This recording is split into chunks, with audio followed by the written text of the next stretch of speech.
source of intelligence, and can you go from molecules to man by purely natural means? That's the concern. We well recognize change over time. That's not the concern. PZ, do you want to speak to that question?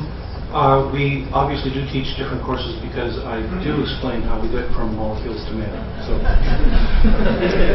all right, but I won't teach that tonight. Okay. Thank you. Next question, please. Mine is a question for Mr. Bergman.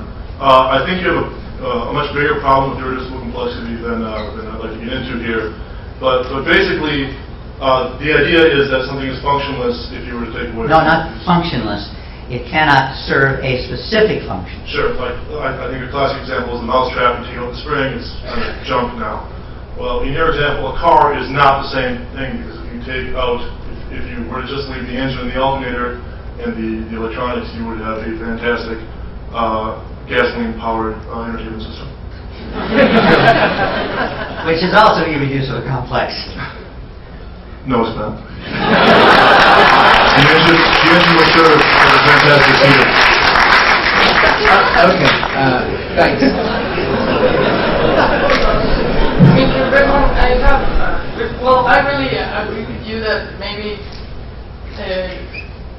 if we go to schools that teach us evolution, we are not so smart, because I didn't understand why your your definition of irreducible complexity leads to deny evolution. I don't really understand that. Can you explain me? Okay, the next step is when you have structures that are irreducibly complex, you have to have a certain minimum number of parts before they function. And the concern has always been, back to Darwin, how do you get by natural means that minimum number of parts you need in order to function? A lot of Darwinists say, well, start with a cell. Below the cell, that's not evolution. Well, it's chemical evolution. And they realize we have a problem getting to the cell. Once you get to the cell, evolution is a lot easier, because then you can postulate various means that the cell can evolve itself.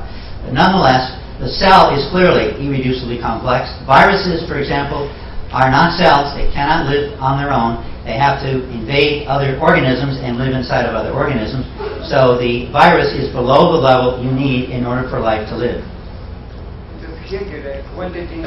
Hang on, we're just gonna take questions at the mic. PZ, did you want to speak to this? Viruses are made of carbon atoms, so you know. Okay, next question, please. To mark this 150th anniversary year of the publication of Darwin's Origin of Species, I've been reading that book aloud, and also Richard Dawkins' recent book to my homeschool children. And I noticed on your set of bullet points, Professor Bergman, you mentioned several common lines of evidence for evolution, but didn't mention the one that's only been around for about 50 years, which is molecular evolution and DNA resemblances among different organisms. And I'm wondering how, in the light of the Human Genome Project and the Chimpanzee Genome Project and the partial genome map of Homo neanderthalis that's recently been developed, how you would make a case for intelligent design of Homo sapiens without common descent with common ancestors of the other great apes. Thank you. Well, we're just beginning to look at both the genome of humans. It has been mapped, of course, but all we have is the code, the letters, the A's, G's, and C's, and so on. So as time goes on, we're finding it's a lot more complex than we first thought, and we also are finding there's a lot of more differences between apes, chimps usually, and humans. And there are recently a couple of books which came out which document the many incredible differences between apes and between chimps specifically and humans. So this supports my supposition, and that is mainly there are enormous differences between the two, and as research is done, it is supporting that. So when I get Nature next time, I can sit down and have a spiritual experience. As the moderator requested, could you give the names of those books, please? I don't have the names with me, but if you give me information, I'll be glad to send them to you. PZ, do you want to speak on the question of molecular evolution? I don't know of anybody who's denied that chimpanzees and human beings are different. They are. The thing is that when we've done the molecular analyses, what we find is that chimpanzees and humans are less different from one another than humans and gorillas, for instance, and that we find a pattern of change that fits the evolutionary description. Okay. Thanks for the question. Next. My question is for Dr. Bergman. In your opening rebuttal, you agreed with Dr. Myers that intelligent design doesn't have a coherent theory, I kind of thought that was game over. Did you want to take that back? Okay, my field is primarily medicine, and we are not concerned so much with theories. We're concerned with patients coming in, treating them, and going home well. And whether there's a theory behind it is somewhat irrelevant. We're concerned about whether things work, whether they help people.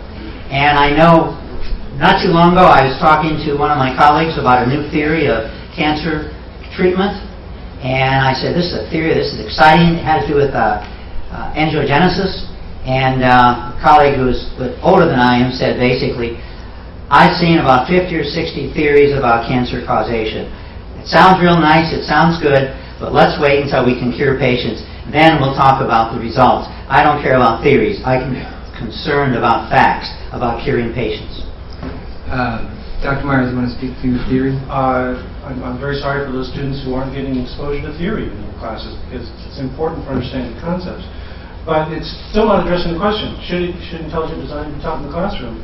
And what you're saying is that no theory should be taught. That you think evolution is irrelevant, and you also seem to think that intelligent design is irrelevant. So I think you're right. Game over. Did I respond to that? Briefly, sure. Okay. Well, I'll just drop it. Okay. How about we just go to the next question? First of all, nice tie.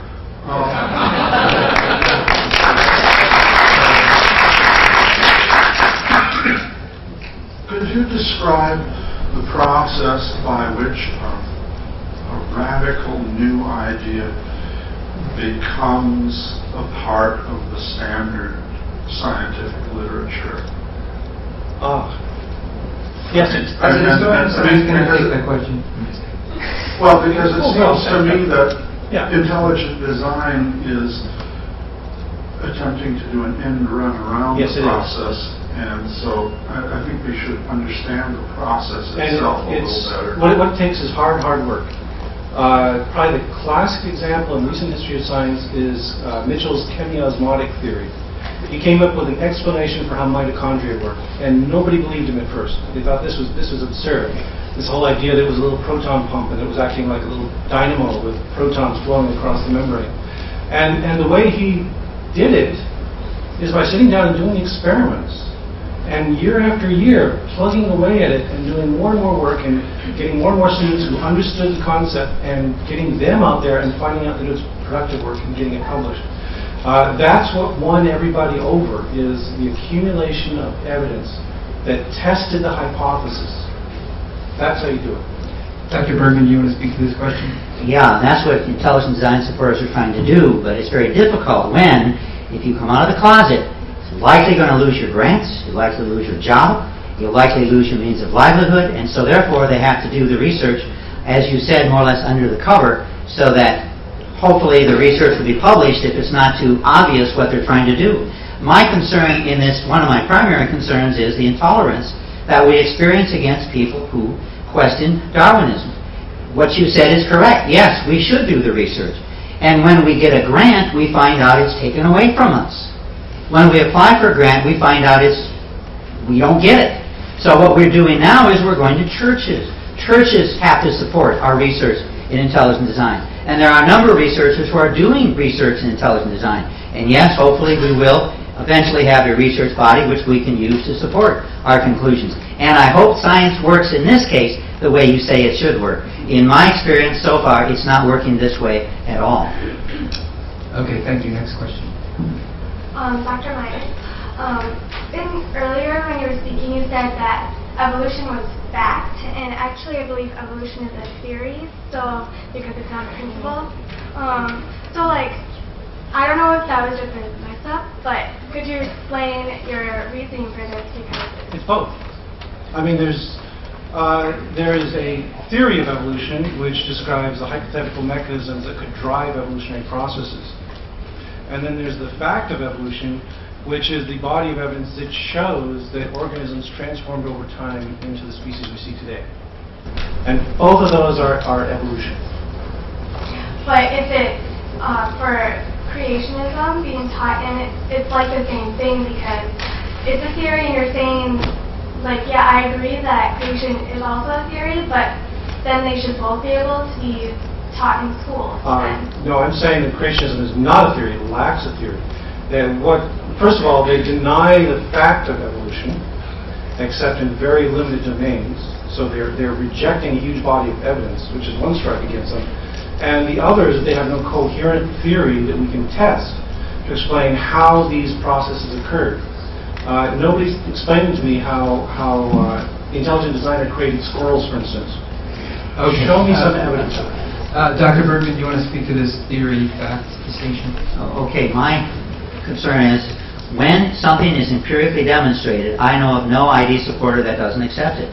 Give us the facts, we'll accept it. That's not the problem. The problem is when we go to the theory. That's the disagreement is at. Facts demonstrated, fine. I have to accept it if it's empirically supported. But the concern is when we go beyond this, that's where we have a problem. Thanks for the question. Next question, please. For Dr. Bergman. So to overthrow an existing paradigm, which is what you're trying to do, you need to really understand it well. You have a lot of degrees, and I think the only degree that would really come close to touching on the thing you're trying to overthrow, which is evolution, would be your degree in human biology, which you got from Columbia Pacific University. I'm wondering how much you actually covered in the actual material of evolution, like digging in deep. Just to kind of get an idea of that, I was wondering if you could share with us what your PhD thesis was from Columbia Pacific University. Briefly, just like the abstract or just in general. Okay, my PhD thesis there was in the area of magnetic resonance imaging.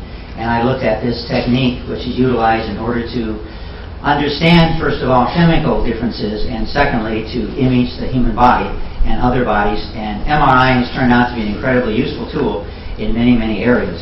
I also looked at other non-invasive imaging techniques, primarily in the area of medicine, its application in medicine. Okay. Can I? Sure, brief follow-up. So that seems like a very important thing, and it relates to human biology, but it does not connect to evolution. And I can also ask P.Z. Myers, what was your PhD thesis? Like, was that more related directly to evolutionary development, like in that? Yes. Yeah.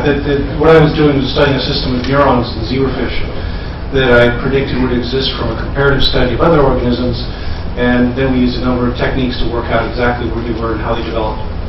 Okay, and then finally, have you ever done any work like this relating to things actually involving evolution? Like there's like biology related to medicine, but then there's like looking at the evolution. And if you haven't actually researched this and looked into this, I wonder if you're really qualified to say that intelligent design can overthrow evolution. Like you have to understand it first. Yeah, I spent about 30 years doing research in this area and involving myself in projects with colleagues and also publishing in this area, both in psychojournals as well as in, I know some would put them down, but in journals which are oriented toward creation and related areas. So yeah, I've extensively looked into this. Could I get the list after this Yep. email address? I'd love to read it. Thank you. Okay, we have about 5 more minutes for audience questions, and then we're going to switch to the closing comments by Dr. Bergman first, and then we're going to finish up with Dr. Myers. So about 5 more minutes for questions. I have one question for both. If you follow the logical conclusion, like let's say evolution is taught in schools, and we raise up a generation of people who only believe evolution and Darwinism, what is the logical conclusion that will happen to that generation? They'll be smarter. Well, as I was saying in the beginning, that what we need is theory and evidence, that you have to understand these principles of the scientific method. So what we'd end up with is students who are maybe not evolutionary biologists, but they'll be well equipped to analyze the universe critically in whatever they do. Dr. Bergman, go ahead. You said morally. Where that generation goes. Morally, they'll be just like Christians in that there is no ultimate source of right or wrong. We derive our morality from our culture. Christians derive theirs from their culture. We derive ours from our culture. And we do not live in a hedonistic or evil culture. No problem. Okay, Dr. Bergman. Just a brief response. We talk of there's a tendency for the assumption that people who believe in ID or creation are stupid or ignorant, etc. I'm working on a book now where I have a dozen Nobel Prize winners who supported creation or intelligent design. And there are many, many, many other scientists who have made major contributions to science who clearly, openly supported either ID or the creation worldview. And there are many, many more. I'm discovering more all the time. Morality? Pardon? Evolutionary morality keep coming up. Oh, yeah. Oh, relative to evolutionary morality, I think, well, there are many examples. One example, which I've studied quite extensively, is Nazism, World War II. The fact is, when you look at the scientists in Nazi Germany, Hitler had enormous support from the scientists. When you talk about Nazi Germany, we're not talking about something that happened 2,000 years ago. This was in my father's day. We have an enormous number of documents which clearly show that evolution had a very close relationship with Hitler's ideas. And it's extremely well documented, not only with Hitler, but with many others. By and large, I've yet to find a single scientist who openly opposed what Hitler was doing. Most were neutral, most acquiesced, and there were a number of scientists who were very strongly in support of Hitler's programs and policies. Okay. We're not going to have like we're going to remain calm here. Anytime the Nazis get mentioned, things get much more heated. I think it is important to point out that there were many scientists who resisted the Nazis, most especially the German Jewish scientists who left the country.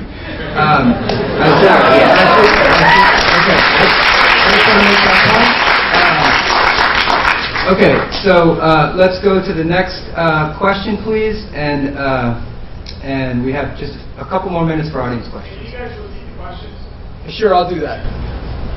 All right, I'd like to thank both of you doctors for coming here. We've got a really angry crowd, really one-sided kind of, I'm hearing, I think. Great handlebars, Dr. Myers, but my question is for you, Dr. Bergman. When does something fall out of its defined criteria for being within that definition and therefore become not as complex and yet within its defining lines so as to disprove irreducible complexity? This sounds like a logical fallacy to me if you are saying that. It sounds like you're trying to redefine definition, the word definition. Redefine definition? Yes. In my area, we... Okay, so it's not exactly clear to me what the question is, unfortunately. That one was, I think it's something about not quite getting the definition of intelligent, Let me rephrase it. And then hang on for 1 sec. You don't really get his definition of irreducible complexity, is that correct? No, I'm saying it's disprovable if he uses his own definition, it's disprovable, and therefore it can't really be a point in fact. It can't. Okay. So he's saying if you use Dr. Bergman's definition of irreducible complexity, it's not disprovable. Is that correct? Yes. And therefore, it's not a point in favor of the theory. This is a logical sort of problem for data. You got that? No. I'm lost. Let me explain how, in cell biology especially, we use what they call knockout genes. In my area, we took a gene and we removed certain parts of it to see whether it was still functional. And we found out there are certain parts, if we removed it, the gene no longer produced the protein which functioned. If certain other parts were removed, the protein would function. Not as well, but it would function. And so basically what a lot of work done in cell biology is to try to find out what part of the gene is critical and what part is less critical and what part seemingly is not critical at all. So really what we were doing is a lot of research in irreducible complexity, and this is commonly done in the area of cell biology. Dr. Myers, do you want to? Yes, we do knockouts, and we find that we can modify the genomes, and they work or they don't work. None of this says anything about intelligent design. It actually fits very well within an evolutionary paradigm. Okay, last question from the audience. Sorry for the rest of you who have been waiting patiently for us. Dr. Bergman, as somebody who considers themselves very science-minded, I find it depressing when I know there'll be answers that I won't be able to get about things in the universe, about things in biology by the time I die. Do you feel in any way that your switch from atheism to intelligent design was a form to give yourself closure on these issues that you will never be able to answer for yourself? Let me just repeat the question. So the question was something about this questioner is very deeply science-minded and is very intrigued by the kinds of questions that have very difficult answers or very hard to get answers, and can be almost frustrated by that or challenged by that. And was asking Dr. Bergman if he had switched from atheism, where he might not get answers to these questions, to a religious system where these answers would be readily on offer. Is that correct? More or less, yes. I switched to theism purely because of the information that I learned in science. And that is not a not a rare response. It's fairly common. When I saw how the world works, when I understood cell biology, molecular biology, and so on, it led me to the conclusion that indeed intelligent design does explain where Darwinism does not explain, and in a short time I can't really go into a lot of details about that. So closure, no, it opens up a lot more doors. It certainly opens up a lot more problems as well. It certainly opens up a lot of opposition. When I was an atheist, I had a lot of friends.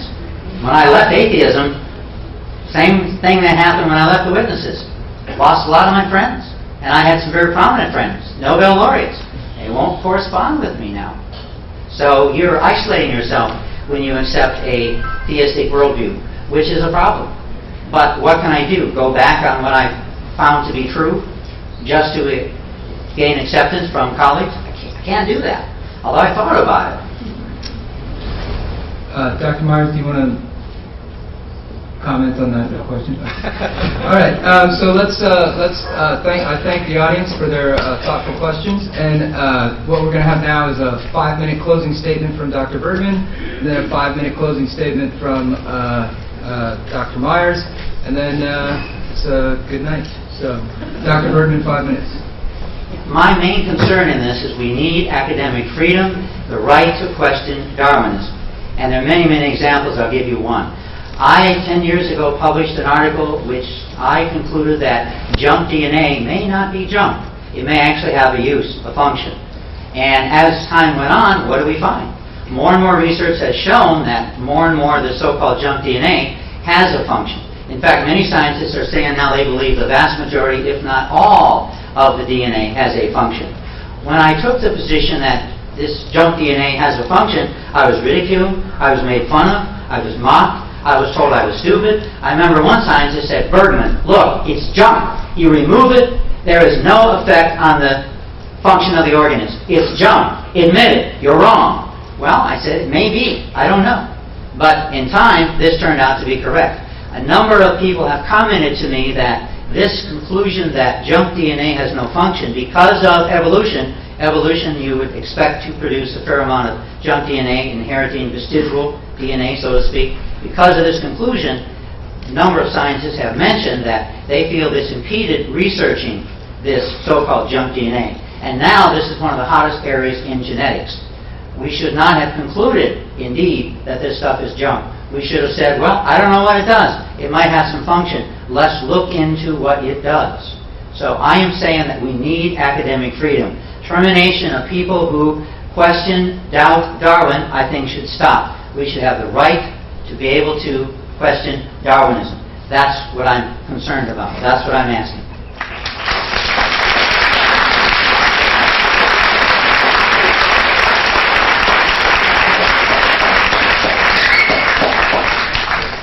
Okay, Dr. Myers, final word. Okay. I didn't hear anything that supported the idea that intelligent design should be taught in the classroom. I guess I did, right?